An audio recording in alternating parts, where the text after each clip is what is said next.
ನಾಡಿಗೆ ಹಾಗೂ ವಿಶೇಷವಾಗಿ ವೀರಶೈವ ಲಿಂಗಾಯತ ಸಮಾಜಕ್ಕೆ ಒಂದು ತುಂಬಲಾರದಂಥ ಒಂದು ನಷ್ಟ ಆಗಿರುವಂಥದ್ದು. ಶಾಬನೂರು ಶಿವಶಂಕರಪ್ಪನವರು ರಾಜಕೀಯ ಕ್ಷೇತ್ರದ ಜೊತೆಗೆ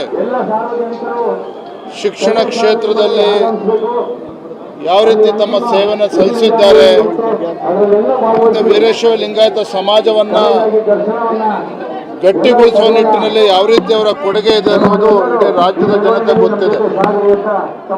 ವೀರಶೈವ ಲಿಂಗಾಯತ ಪ್ರತ್ಯೇಕ ಧರ್ಮ ಎಂಬ ಕೂಗು ಬಂದಾಗಲೂ ಸಹ ಪಕ್ಷವನ್ನು ಮರೆತು ಸಮಾಜವನ್ನು ಒಗ್ಗೂಡಿಸುವಂಥ ಕೆಲಸ ಅವರ ನೇತೃತ್ವದಲ್ಲಿ ಆಗಿರುವಂಥದ್ದು. ಅವರ ಅಗಲಿಕೆ ಇಡೀ ಸಮಾಜಕ್ಕೆ ಹೊತ್ತು ತುಂಬಲಾರದಂಥ ನಷ್ಟ ಇವತ್ತು ಉಂಟಾಗಿರುವಂಥದ್ದು. ಅವರ ಅಗಲಿಕೆಯಿಂದ ಇವತ್ತು ಕುಟುಂಬದ ಸದಸ್ಯರಿಗಾಗಲಿ,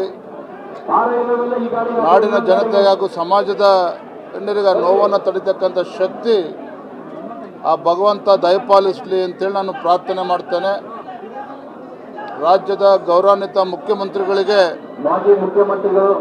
ಶಾಮನೂರು ಶಿವಶಂಕರಪ್ಪನವರ ಹೆಸರು ಚಿರಸ್ಥಾಯಿಯಾಗಿ ಇರಬೇಕು, ಆ ನಿಟ್ಟಿನಲ್ಲಿ ರಾಜ್ಯ ಸರ್ಕಾರ ಕ್ರಮವನ್ನು ಕೈಗೊಳ್ಳಬೇಕು ಅಂತೇಳಿ ನಾನು ಈ ಸಂದರ್ಭದಲ್ಲಿ ವಿನಂತಿಯನ್ನು ಕೂಡ ನಾನು ಮಾಡ್ತೇನೆ. ಸರ್, ಪಂಚಪೀಠಗಳು ಒಂದಾಗಬೇಕು ಅನ್ನೋದು ಅವ್ರ ಕನಸಾಗಿತ್ತು.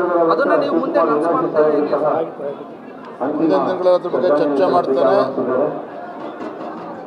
ಅನೇಕ ಹಿರಿಯರು, ಮಾಜಿ ಮುಖ್ಯಮಂತ್ರಿ ಎಲ್ಲರೂ ಕೂಡ ಒಂದು ಗೌರವನ ಸಲ್ಲಿಸುವ ನಿಟ್ಟಿನಲ್ಲಿ ಎಲ್ಲರೂ ಕೂಡ ಆಗಮಿಸ್ತಾ ಇದ್ದಾರೆ. ಮುಂದಿನ ದಿನಗಳ ಸಲಹೆ ಏನು ಕೊಡ್ತಾ ಇದೆ? ಸಲಹೆ ಸಿಎಂ ಸಲಹೆ ಏನು ಕೊಡ್ತಾ ಇದೆ?